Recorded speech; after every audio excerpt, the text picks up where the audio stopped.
You wake up before sunrise, not because you want to, because the fire has gone out. During the night, the small flames that protected your family from the cold slowly disappeared. The warmth that surrounded the room hours ago has faded into grey ashes. The first thing you feel when you open your eyes is not comfort, but the sharp touch of the morning air against your skin. The cold reaches through the room before the sunlight does. You remain still for a moment. Not because you are resting, because you are remembering everything waiting for you. You slowly open your eyes. Above you are wooden beams darkened by years of smoke. They have witnessed countless winters, countless meals, countless families beginning and ending their days beneath them. They have seen children grow into adults. They have seen old people take their final breaths. They have watched generations of ordinary lives unfold inside this small space. The walls around you are rough. They are built from timber, clay, and stone. They do not block every sound. They do not stop every cold breeze. They do not provide the kind of comfort that modern people would expect from a home. But they are the place you know, the place where your family sleeps, the place where your life exists, the place you call home. Beside you, your family is still asleep. A child breathes softly beneath a worn blanket. Someone turns slightly in their sleep near the remains of the fire. The quiet sound of breathing fills the darkness. For a brief moment, everything feels peaceful. The world outside has not yet awakened. The fields are still. The village paths are empty. The animals have not yet begun their morning sounds. But that moment will not last. Because medieval life does not wait. Then you remember. The water must be carried from the village well. The fire must be rebuilt before the house becomes too cold. The animals must be fed. The bread must be prepared. The household must begin another day. And the sun has not even risen. You are not waking up inside a royal palace. You are not a queen surrounded by servants, wearing silk and jewels beneath golden ceilings. You are not a noblewoman standing beside a castle window, watching knights ride across distant fields, while others complete every task for you.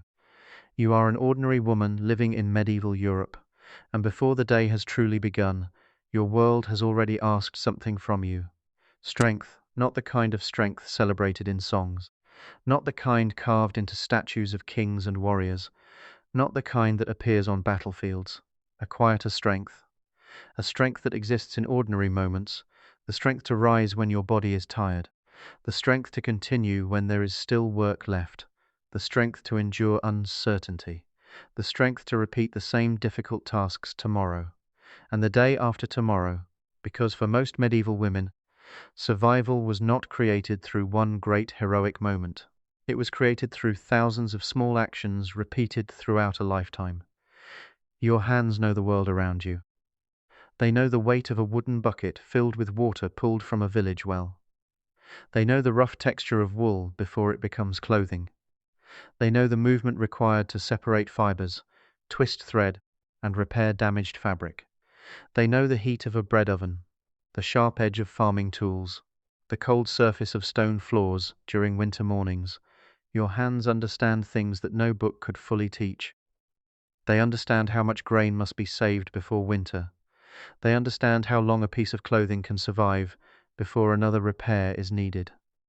They understand the small signs that reveal whether an animal is healthy. They understand when a child's quiet behavior might mean illness. In your world, knowledge does not always exist inside written pages. It exists in memory, in experience, in observation. In traditions passed quietly from one generation to the next. A grandmother teaches a mother teaches a daughter, a neighbor shares what she has learned through years of experience. Knowledge moves through people. Today, many people wake up surrounded by conveniences so familiar that they almost disappear from awareness. Warm houses, running water, instant communication, modern medicine, machines that replace hours of physical labor, food transported across continents, clothing produced in factories and purchased within minutes. These systems allow modern life to feel simple. But for a medieval woman, almost everything required effort before it became part of daily life. A meal did not simply appear. Before food reached the table, someone had to grow crops, collect ingredients, prepare materials, preserve supplies, and transform everything into something the family could eat. Bread required grain. Grain required fields. Fields required labor. Labor depended on seasons, weather, and countless decisions. Clothing did not simply exist. The fibers had to be collected. The wool had to be cleaned. The thread had to be created. The fabric had to be produced. The garment had to be sewn. And when it became damaged, it had to be repaired. A warm home did not simply happen. Wood had to be collected. The fire had to be maintained. Supplies had to be carefully protected. Every resource had value. Every mistake had consequences. The distance between survival and hardship was often measured by small choices made every day. This is why many modern people would struggle to live the life of a medieval woman. Not because her world was without beauty. Not because every moment was filled only with suffering. That image would be incomplete. Medieval life contained happiness. There were celebrations after harvest. There were weddings. There were religious festivals. There were stories told beside fires. There were children laughing near village homes. There were moments of friendship and affection. People in the Middle Ages were not only surviving, they were living. They experienced joy. They created relationships. They found meaning in ordinary moments. But they lived much closer to realities that modern life has moved away from. They lived closer to the seasons, closer to the land, closer to hunger, closer to illness, closer to the fragile balance between having enough and having nothing. A failed harvest was not simply an economic problem. It could determine whether a family entered winter with security or fear. A fever was not simply an uncomfortable illness. It could change the future of an entire household. A harsh winter was not simply unpleasant. It was a test. Yet the story of medieval women is not only a story of hardship. For a long time, popular images of the Middle Ages have focused mainly on kings, knights, castles, and battles. We remember rulers who expanded kingdoms. We remember warriors who fought famous wars. We remember powerful families who built enormous stone structures.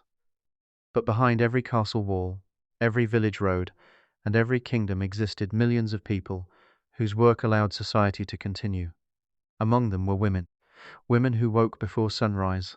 Women who prepared meals. Women who carried water. Women who planted gardens. Women who cared for animals. Women who produced clothing. Women who treated illness with the knowledge available to them. Women who raised children. Women who protected traditions. Women whose work connected one generation to the next. Their names often disappeared. Their daily lives were rarely recorded. But their influence existed everywhere. Imagine a village in northern France during the early medieval period. The morning mist hangs above the fields. The first light slowly appears behind the horizon. A church bell sounds in the distance. Farmers begin moving toward the land they depend on. Animals wake inside wooden shelters. Smoke rises from small homes as families begin another day. Women step outside carrying baskets, tools, and containers for water.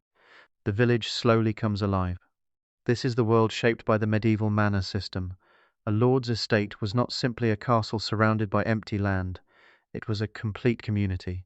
There were fields divided into strips, meadows where animals grazed, forests that provided fuel and materials, mills that processed grain, workshops that created necessary goods. Villages filled with families whose labor supported the entire structure. The people who lived there depended on one another. A harvest required cooperation. A household required cooperation. A community required cooperation. And women were deeply connected to every part of this system. The typical medieval household was not simply a private place where people rested after work.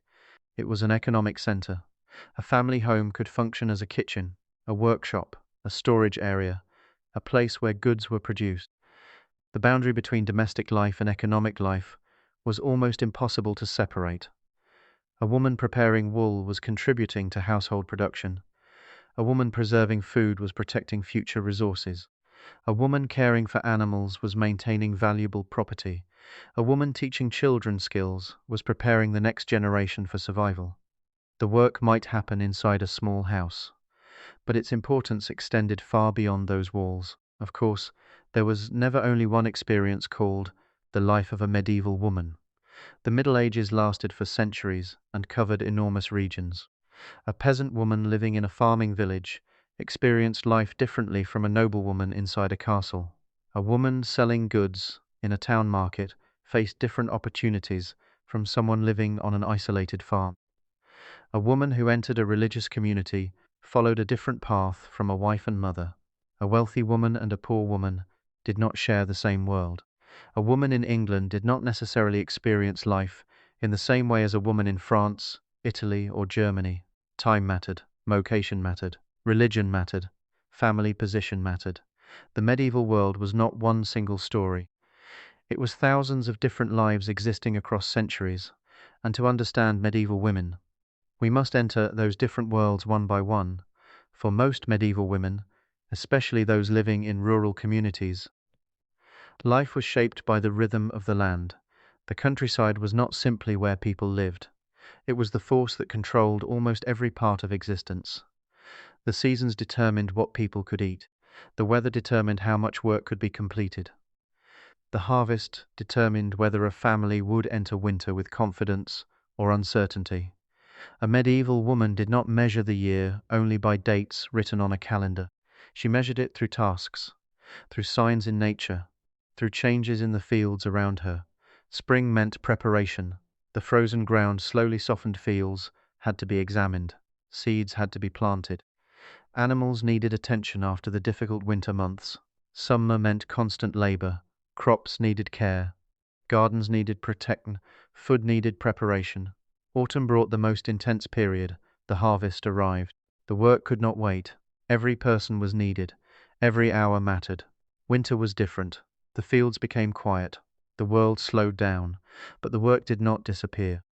A family survived the cold months because of the decisions made before winter arrived. The food stored, the clothing repaired, the supplies protected.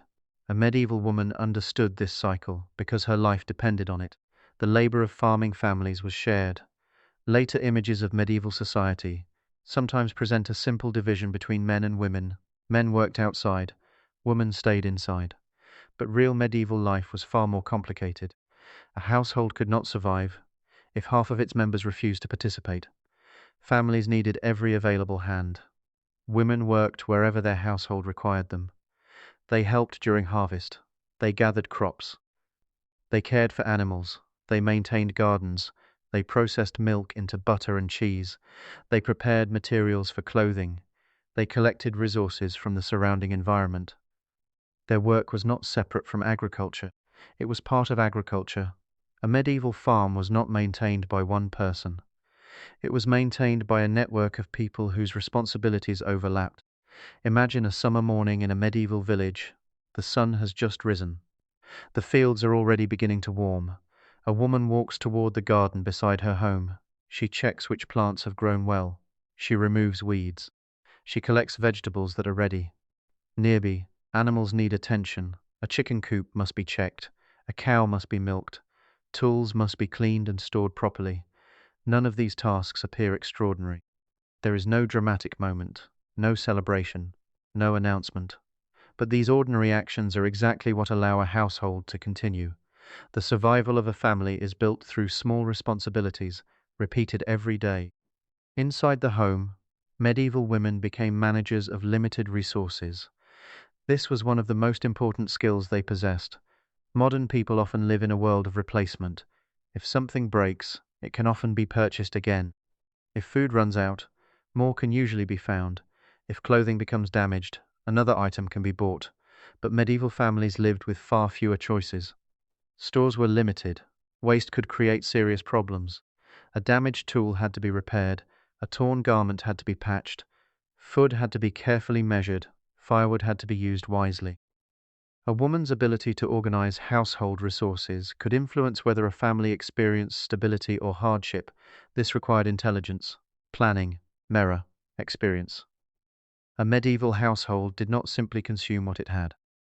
It constantly managed what it had.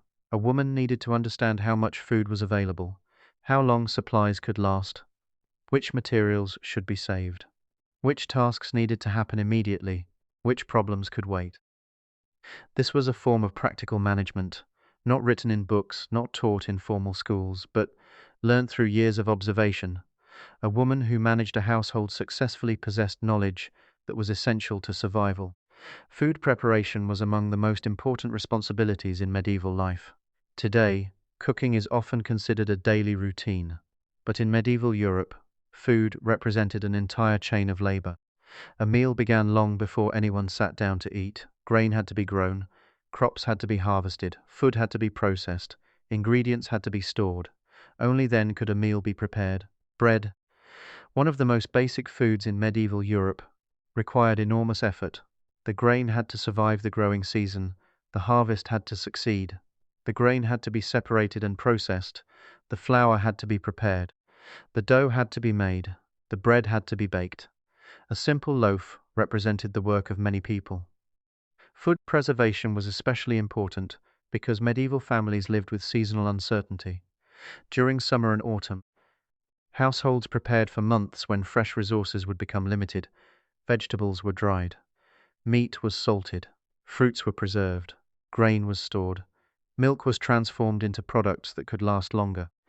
Every preserved item represented preparation. A woman storing food was not simply organizing a kitchen. She was protecting her family's future. The knowledge of food preservation was passed through generations. A young girl learned by watching older women. She learned which foods lasted longer. She learned how much should be prepared. She learned how to recognize changes in stored supplies. This knowledge was practical and extremely valuable. A person who understood preservation could help a family survive difficult periods. A person who lacked that knowledge could put precious resources at risk. The kitchen was often the heart of medieval domestic life. Not because it was comfortable. By modern standards, it was often difficult. The smoke from fires could fill the room. The heat could become overwhelming. The work could continue for hours. But the kitchen was where many parts of life came together. It was where food was created, where family members gathered, where stories were shared, where children learned through watching. The fire provided more than heat. It created a place where people connected. A simple medieval meal contained the history of an entire community. A bowl of stew might include grain grown by farmers, vegetables collected from gardens, herbs gathered from nearby fields, meat provided by animals raised within the household, and the countless hours of preparation performed by the person cooking. Food was never just food. It was the result of cooperation between people and the environment. Clothing represented another area where medieval women's labor was essential. Today, clothing is often separated from the process that creates it. A person chooses an item, they purchase it, they wear it. But in medieval Europe, clothing represented time, a great deal of time. Before a person could wear a warm wool garment, many steps had to happen. Sheep had to be raised, wool had to be collected, the fibers had to be cleaned, the wool had to be spun into thread, the thread had to become fabric, the fabric had to be shaped into clothing. And after years of use, the garment had to be repaired. A medieval family could not easily replace clothing. A damaged sleeve was not simply discarded. It was fixed, a worn section was strengthened. A garment might be passed from one person to another. Every piece of clothing carried evidence of care. The repairs themselves told a story. They showed that someone had invested time and effort into preserving something valuable. Women who worked with textiles developed important skills. Spinning required patience. Weaving required concentration. Repairing required experience. The process could be repetitive, but repetition created expertise. The quiet movement of creating thread was one of the familiar sounds of medieval homes. Beside the fire, women transformed raw materials into something that protected their families from cold weather and harsh conditions. Textile production also connected households to larger economic systems. In villages, women often produced clothing mainly for family needs, but in towns, textile work could become part of commercial activity. Women participated in different stages of production. Some prepared materials, some created finished products, some sold goods, some helped manage family workshops. Their opportunities depended on social position and local customs, but their economic contribution was significant. The medieval world was built from countless forms of labor. Some work was visible, some work was hidden. A farmer ploughing a field could be seen. A knight preparing for battle could be seen. A castle being built could be seen. but the daily labor inside homes was often overlooked. Yet without that labor, the rest of society could not function. A kingdom depended not only on those who ruled, it depended on those who maintained everyday life. As evening approaches, the village begins to quiet. The fields become darker. The animals return to their shelters.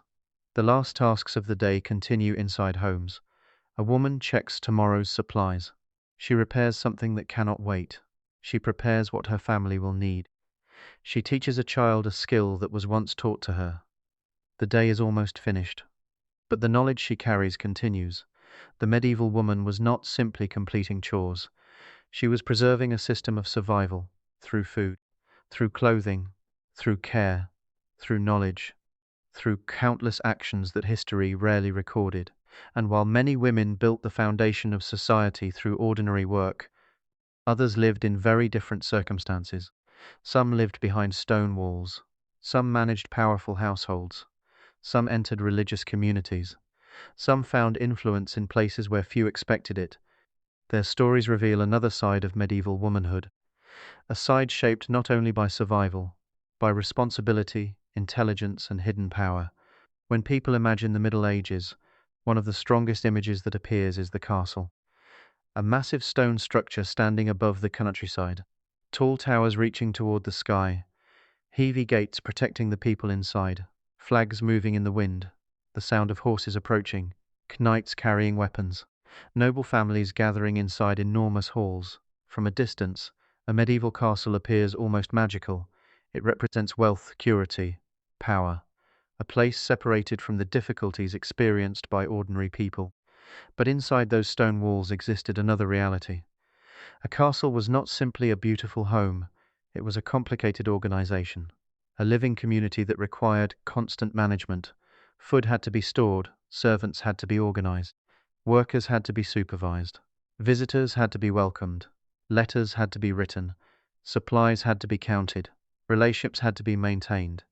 A castle could contain dozens or even hundreds of people, and behind the daily operation of this world often stood a woman whose role was rarely remembered. The lady of the castle, a noblewoman's, was different from that of a peasant woman. She did not usually wake before sunrise to carry water from a village well. She did not spend every season working directly in the fields. She lived among greater wealth. But wealth did not mean freedom from responsibility. Her challenges simply appeared in another form. A noble household was not only a place where a family lived, it was an economic and social center. Everything inside it required organization. A successful household depended on someone understanding what was needed, what was available, and what problems might appear in the future. The lady of the castle was often expected to possess these abilities. She needed judgment, patience, practical knowledge, the ability to make decisions, the ability to manage people. The medieval estate was a complex system. A noble family's lands could include fields, forests, villages, mills, workshops, and livestock. These resources supported not only the noble family, but also the many people connected to the estate. The household required continuous planning. Food supplies had to be monitored. Grain had to be stored. Animals had to be maintained. Clothing and household materials had to be prepared. Workers needed instructions. Visitors needed accommodation. The arrival of guests could require days of preparation. A noblewoman who managed these responsibilities was not simply performing domestic tasks. She was participating in the administration of an economic system. The romantic image of medieval noblewomen often hides this reality. Later paintings and stories frequently show elegant women in beautiful dresses. They stand beside windows. They wait for nights to return. They appear distant from ordinary labor. But behind that image was a much more active life. Many noble women managed estates when their husbands were absent. A lord might spend months away because of military campaigns, political duties, or travel. During those periods, someone needed to keep the household functioning. That person was often his wife. She supervised servants, managed resources, correspondence, received officials, made decisions, protected the interests of her family. Her authority was not always displayed publicly. It existed through responsibility. The power of medieval noblewomen was often indirect. They did not usually command armies. They did not sit on royal thrones. They did not create laws in their own names. But influence does not always require public titles. Influence can exist through relationships, through information, through control of resources, through trust. A woman who knew the details of an estate could make decisions affecting many lives. A woman who maintained connections between families could influence political relationships. A woman who managed wealth could shape the future of generations. Her power existed within the structures of medieval society, but within those structures, it could be significant. One of the most famous examples of medieval female influence was Eleanor of Aquitaine. Born in 1122, Eleanor inherited the Duchy of Aquitaine when she was still very young. Aquitaine was one of the wealthiest and most important territories in medieval Europe. Her inheritance immediately placed her among the most powerful women of her age. Through marriage, she became Queen of France. Later, through another marriage, she became Queen of England. Few people in medieval Europe experienced a life like Eleanor's. But her story reveals something important. Women in the Middle Ages were not completely absent from politics and power. Eleanor's life was filled with movement and political complexity. She traveled across Europe. She lived among powerful rulers. She participated in royal affairs. She supported literature and cultural development. She influenced the lives of kings and nobles around her. Her position allowed her to enter spaces where most women could never go. But her influence did not come only from her titles. It came from intelligence, political awareness, family connections, and her ability to operate within a difficult world. Eleanor was exceptional. Most medieval women would never become queens. Most would never control vast territories. Most would never influence international politics. A village woman working in the countryside and a queen living in a palace existed in completely different realities. But Eleanor's existence challenges a simple assumption. The medieval world was not a place where every woman was powerless. The opportunities were limited. The barriers were real. But under certain circumstances, women could become important figures who shaped events. However, power also carried enormous pressure. A noblewoman's life was filled with expectations. Her marriage was often connected to family strategy. Her children represented the future of a bloodline. Her behavior reflected upon an entire household. A personal mistake could affect political relationships. A successful marriage could strengthen a family. A failure to produce heirs could create uncertainty. The responsibility placed on noblewomen was often overwhelming. Marriage among the nobility was rarely only a private relationship. Today, many people view marriage mainly through personal choice and emotional connection. In medieval aristocratic society, marriage was also connected to land, wealth, inheritance, and alliances. A marriage could unite powerful families. It could strengthen political relationships. It could protect property. It could determine who inherited important territories. For this reason, many noble marriages were arranged according to family interests. A young noblewoman might leave her childhood home and travel to a distant estate. She entered a new household. She met unfamiliar people. She adapted to different customs. She became part of a family she had not known before. The emotional difficulty of this transition should not be underestimated. Behind political arrangements were real human beings, real fears, real hopes, real uncertainty. But obligation and emotion were not always opposites. People in the Middle Ages experienced the same basic human feelings that exist today: affection, trust, loneliness, companionship. Grief. A marriage that began because of family expectations could still develop genuine attachment. Two people who shared years of difficulties together could form a deep bond. Love did not always appear through dramatic stories. Sometimes it existed quietly, a husband trusting his wife with important decisions, a wife supporting her husband through difficult periods, two people becoming familiar with each other through a lifetime of shared experiences.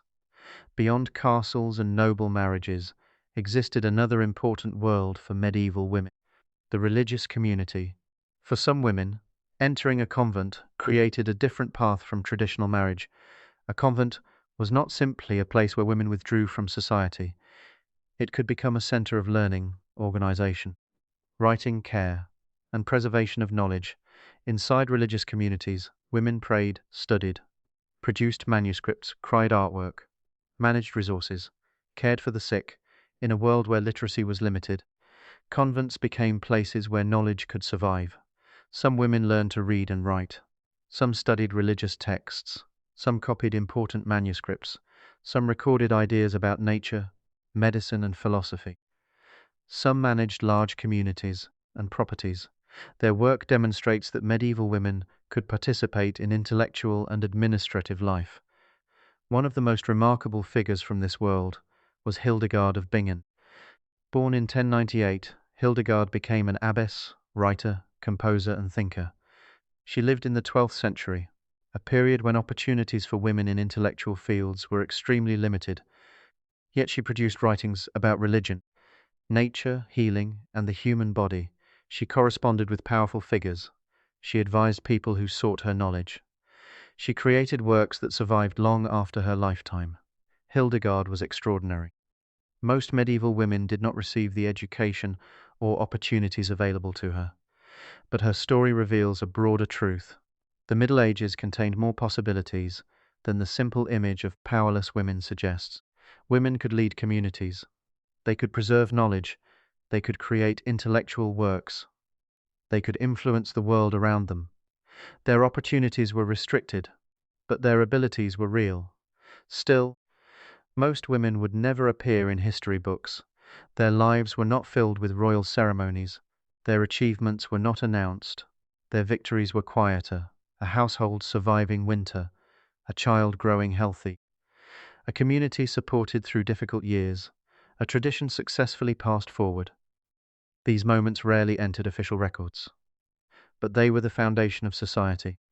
Perhaps the greatest challenge in studying medieval women is understanding how much has disappeared. We know the names of kings, we know the dates of battles, we know when castles were built, but we often do not know the names of the women who maintained everyday life.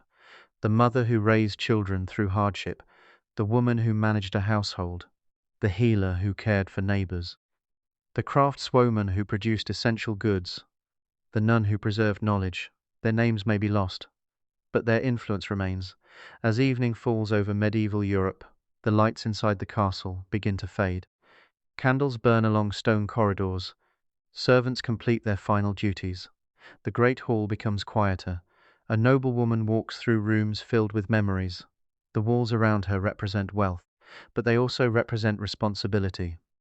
Tomorrow will bring new decisions, new problems, new expectations. Far away in a small village, another woman prepares for sleep.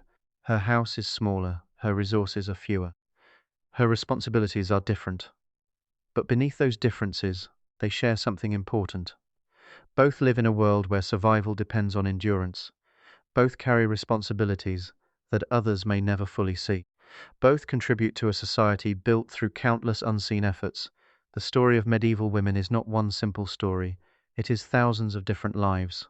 Women in villages, women in castles, women in markets, women in monasteries, women who raised families, women who managed estates, women who preserved knowledge, women who shaped communities. They were not all powerless. They were not all free. They were human beings living within a complicated world. A world of limitations, a world of possibilities, a world where strength often appeared not through dramatic victories, through the quiet decision to continue. Marriage was one of the greatest turning points in the life of a medieval woman. For some women, it meant leaving the home where they had grown up. For others, it meant becoming the center of a new household. It meant new responsibilities, new relationships, a new identity within society. But marriage in the Middle Ages was rarely only a private relationship between two individuals. It was connected to family, proprietary social position, economic survival, and the future of the next generation. To understand medieval women, we must understand the world of marriage they entered. Today, marriage is often understood mainly as a personal decision. People usually think about affection, compatibility, shared values, personal choice. These ideas existed in medieval Europe as well. People still experienced love. People still formed emotional connections. People still desired companionship. But marriage also existed inside a very different social structure. For many families, marriage was a practical arrangement. It could unite households, protect property, decorate alliances, strengthen relationships between communities. For noble families especially, marriage could influence politics and inheritance. A wedding was not only a celebration, it could change the future of an entire family. For ordinary villagers, marriage was often a partnership built around survival. A medieval household required many forms of labor fields needed attention. Animals needed care, food needed preparation, clothing needed production and repair, children needed protection and education. A single person could struggle to manage everything alone. Two people working together created a stronger household. The relationship between husband and wife was often built through shared responsibility, through seasons of work, through difficult years, through countless ordinary days spent together. A medieval marriage did not always begin with romance, but this does not mean love was absent. Human emotions did not disappear simply because society was different. People in the Middle Ages experienced affection, trust, loneliness, desire, grief, companionship. A couple who began their relationship because of family expectations could still develop a deep emotional connection. After years of facing challenges together, two people could become deeply familiar with one another. They knew each other's habits, they understood each other's struggles, they shared memories that no outsider could fully understand. Love in the Middle Ages did not always appear like the stories told by poets. Sometimes it appeared quietly.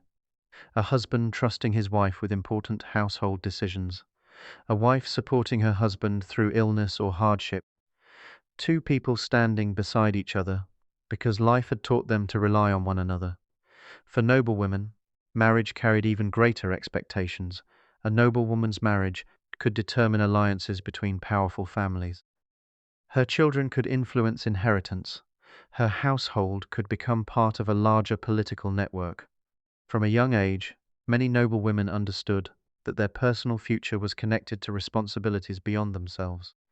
Their marriages could affect territories. Their children could affect succession. Their decisions could affect family reputation. A noblewoman was not only a wife. She was often expected to become a symbol of her family's future. But marriage also required adaptation. A young woman leaving her childhood home entered an unfamiliar world. Different servants, different customs, different expectations, different relationships. She had to learn how another household functioned.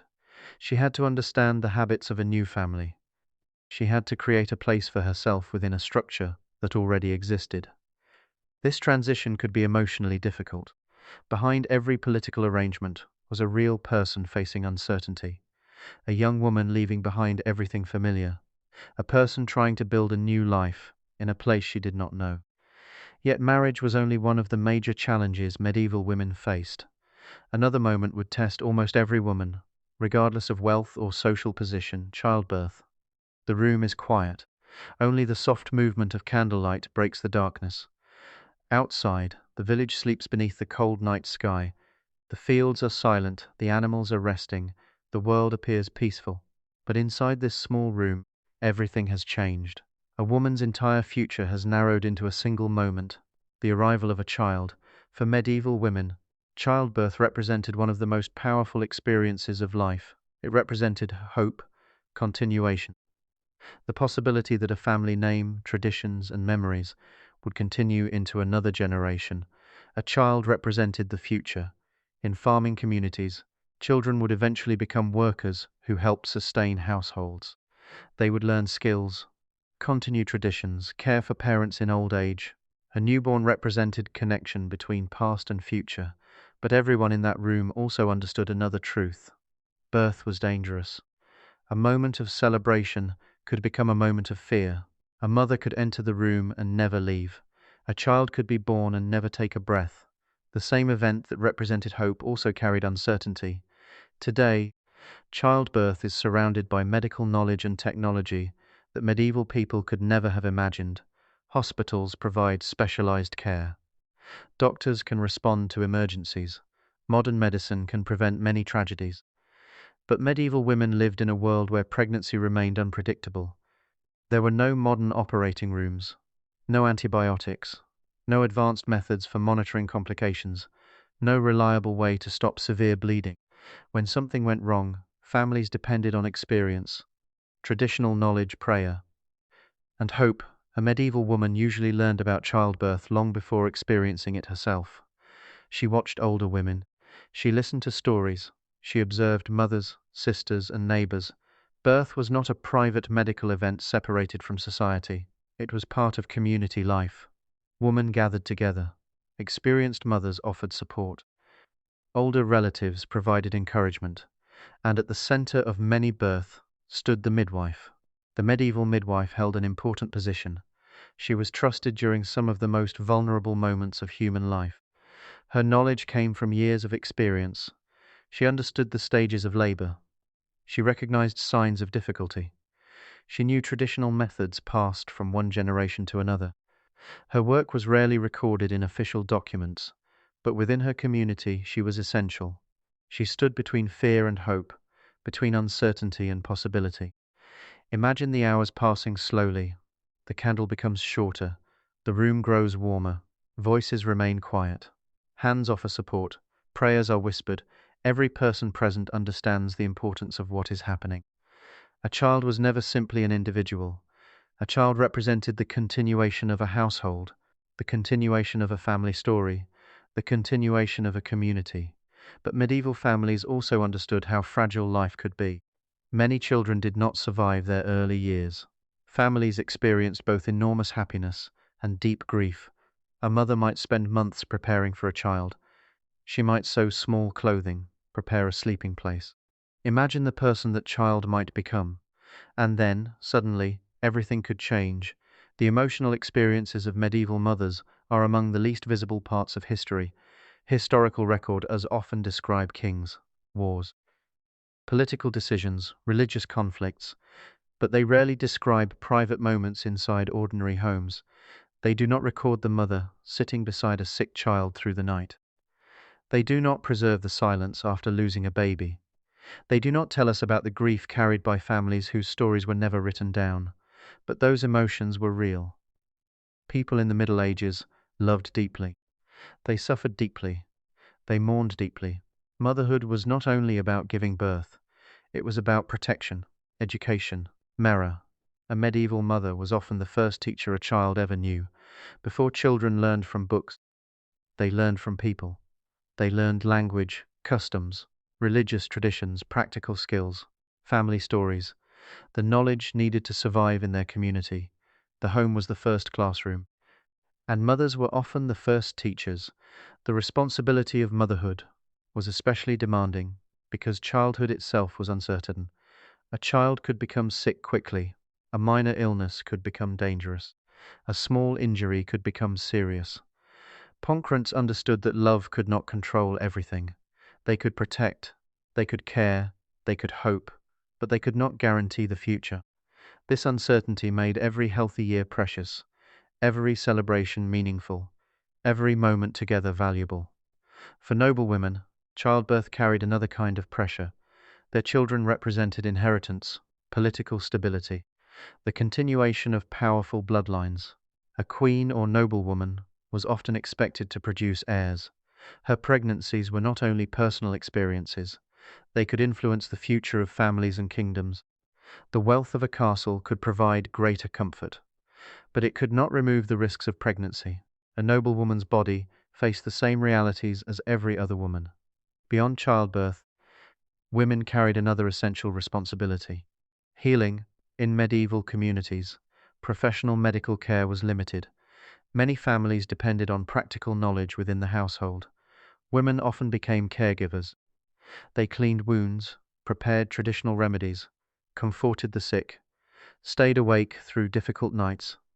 They cared for elderly relatives. They supported neighbors. Their knowledge was shaped by the world they lived in. It was not modern medicine, but within that society, it was valuable. The natural world was part of this knowledge. A woman walking through fields and forests did not simply see plants. She saw resources. She remembered herbs. She recognized useful materials.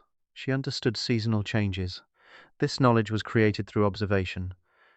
A grandmother taught a mother taught a daughter, A neighbor shared experience with another neighbor. Information moved through generations. The medieval world depended heavily on these connections between women. Knowledge was not always preserved in books. Sometimes it survived through people. A midwife teaching another woman. An experienced mother guiding someone younger. A healer sharing what she had learned. These relationships created a hidden network of knowledge and support. The hardest truth about studying medieval women is how many stories disappeared. We know the names of rulers, we know the dates of battles, we know when castles were built. But we rarely know the names of the women who maintained everyday life, the mother who raised children through difficult years, the healer who cared for neighbors, the midwife who helped generations enter the world. Their stories were not written with ink on royal documents. They were written through human lives. And when entire societies faced greater challenges, women often became the quiet foundation of survival. War, disease, famine, natural disasters, events that affected everyone. When men left for conflict, women maintained households. When illness spread, women cared for the vulnerable. When resources became scarce, women managed what remained. Their strength was not always visible, but it was everywhere. The courage of medieval women was not the absence of fear. They knew danger, they knew uncertainty, they knew loss. But they continued, they woke each morning. They cared for others. They carried responsibilities. They protected the future. Their courage existed in ordinary moments. Imagine the morning after a difficult night of childbirth. The room is finally quiet. The candle has almost disappeared. The child sleeps, the mother rests, exhausted. Outside, another day begins. The fields still need attention. The animals still need care. The seasons continue moving forward. But inside this small room, something important has happened. A new life has entered the world. A family has changed. The future has begun. Every generation that followed existed, because countless women endured moments like this. Someone carried a child. Someone stayed awake beside the sick. Someone protected a family through uncertainty. Someone passed knowledge forward. Their names may have disappeared, but their influence remains. The story of medieval women is not only a story of hardship, it is also a story of creation. They created homes, they created stability, they created families, they created the future, the hands that prepared meals, the hands that repaired clothing, the hands that cared for children, the hands that welcomed new life. These hands shaped history as surely as the hands of kings and warriors. As the candlelight fades, the village returns to silence. The child sleeps peacefully. The fire continues burning. For a brief moment, there is nothing left to do. Only rest. Only breathe. Only enjoy the quiet before another day begins. The night has completely fallen over medieval Europe. The village has become silent. The fields are covered in darkness. The animals rest inside their shelters. The final pieces of wood slowly burn inside household fires. For a few hours, the world appears still. But beneath this silence exists a truth that has lasted for centuries. The medieval world was never built only by kings. It was never built only by warriors. It was never built only by the people whose names appeared in official records. It was also built by ordinary people whose lives were rarely remembered. Among them were millions of women. Women who worked quietly. Women who carried responsibilities without recognition. Women who created the conditions that allowed society to continue. When people look back at history, they often remember moments of power. A king making an important decision. An army crossing a battlefield. A castle rising above the countryside. A treaty changing the relationship between kingdoms. These moments matter. They shape the direction of societies. They influence the lives of millions. But history is not created only by dramatic events. History is also created through ordinary days, through repeated actions, through small decisions, through people who continue doing what is necessary, even when nobody is watching. A woman waking before sunrise to prepare food was part of history. A woman saving grain for winter was part of history. A woman repairing clothing so her family could survive another season was part of history. A woman teaching a child how to work, communicate, and understand the world was part of history. A woman caring for someone who was sick was part of history. These actions did not create monuments. They did not produce songs of victory. They did not appear in royal chronicles, but they created something more fundamental: continuity. Civilization depends on continuity. A kingdom cannot survive only through rulers. An army cannot exist without families supporting it. A city cannot function without people producing food and goods. A culture cannot continue without people passing knowledge from one generation to the next. Every society depends on countless invisible connections, and medieval women were part of those connections. They maintained households, they preserved traditions, they protected knowledge, they raised future generations. They helped communities survive uncertainty. The medieval world is often remembered as a world of men. Kings ruled, knights fought, nobles controlled land, religious leaders shaped institutions. But this image tells only part of the story. Behind every powerful figure existed ordinary people. Behind every castle existed workers. Behind every army existed families. Behind every generation existed parents who raised children. The visible achievements of history rested upon invisible foundations, and women were among the strongest parts of those foundations. One of the greatest challenges in studying medieval women is that most of them left behind few written records. History preserves what societies considered important. Royal decisions were recorded. Wars were documented. Political agreements were copied. Religious debates were written down. But everyday life was often overlooked. A woman could spend her entire lifetime creating, teaching, and protecting knowledge without leaving behind a single written sentence. A mother could raise children for decades without anyone recording her name. A healer could help an entire village without appearing in any official document. A craftsman could produce essential goods without receiving recognition. But the absence of records does not mean the absence of importance. A person does not become valuable only because history remembers them. A contribution does not become meaningful only because someone writes it down. The medieval woman who preserved food before winter changed the future of her family. The woman who taught skills to children influenced generations. The woman who cared for the sick protected her community. The woman who maintained a household helped create stability in an uncertain world. Their influence existed even when their names disappeared. Imagine a small village somewhere in medieval England. The morning begins slowly. Mist covers the fields. Smoke rises from the roofs of wooden houses. A woman steps outside before the rest of the village is fully awake. She does not know that hundreds of years later, people will study the world she lived in. She does not know that historians will search for traces of women like her. She does not know that her ordinary actions will become evidence of a forgotten history. She only knows what must be done. The fire needs attention. The animals need care. The food needs preparation. The family needs her. And so she begins another day. Far away, another woman walks through the halls of a castle. Her life appears completely different. She has better clothing, more resources, more protection from certain hardships. But she carries another kind of burden. She must manage responsibilities connected to wealth and power.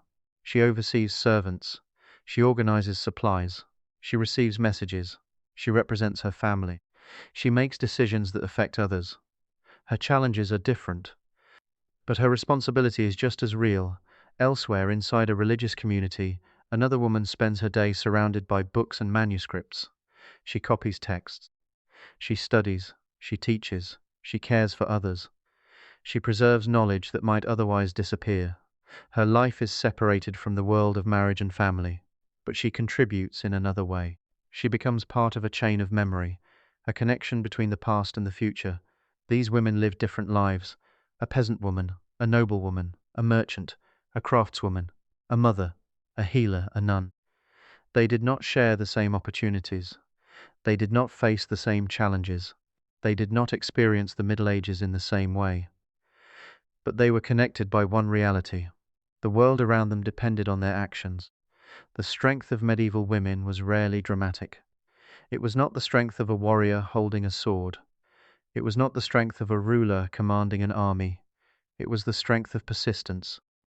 The strength of someone who continued despite uncertainty. The strength of someone who cared for others while carrying personal difficulties. The strength of someone who solved problems without expecting praise. Perhaps this is why the stories of medieval women remain meaningful today. The world has changed, the tools are different, the environment is different, the challenges are different, but some human experiences remain the same. People still care for families, people still support communities, people still perform important work that receives little attention. People still create stability through ordinary actions. The distance between medieval life and modern life is enormous, but the human need to care, protect, and continue remains unchanged. The medieval woman was not simply a victim of her time. That image is incomplete. She lived in a society with restrictions. She faced dangers. She had fewer choices than many people today. But she was also capable, creative, adaptable, knowledgeable. She managed resources. She created solutions. She influenced the people around her. Her world shaped her, but she also shaped her world. Centuries passed, the castles aged, the villages changed, the kingdoms disappeared, languages transformed. The people who lived those lives became distant memories, but traces remained. They survived through traditions, through skills, through family stories, through agricultural knowledge, through crafts, through the countless habits that connected one generation to another. Every piece of knowledge carried forward from the Middle Ages came from someone. Someone who remembered, someone who taught, someone who protected, someone who cared enough to continue. Many of those people were women. Women whose names we will never know. Women whose faces we will never see. Women whose voices disappeared with time. But women whose influence surrounds the world that followed. The final candle in the medieval house begins to fade. The family sleeps. The fire becomes smaller. Outside, the stars shine above the fields. Another morning will come. The water will need to be carried again. The bread will need to be prepared again. The animals will need attention again. The work will continue. And somewhere another woman will wake before sunrise. Not because she wants to, because someone needs her. She will rise. She will rebuild the fire. She will prepare the household. She will complete the responsibilities waiting for her. She will live another ordinary day. But that ordinary day is the reason the world continues. The Middle Ages were not built only by those who wore crowns.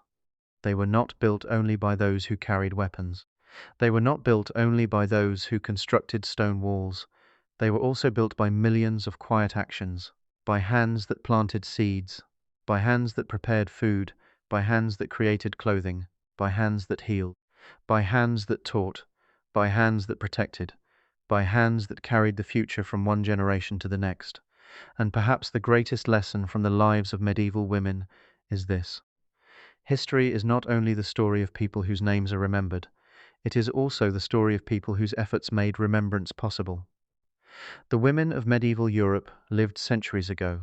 Their homes disappeared, their voices faded, their names were forgotten, but the world they helped create remained, because civilization is not built only through moments of greatness. It is built through ordinary people who continue, day after day, season after season, generation after generation. And among those people were the women of the Middle Ages, the women who woke before sunrise, the women who carried responsibility in silence, the women who transformed simple materials into necessities, the women who protected families, the women who preserved knowledge, the women who created life, the women who preserved history.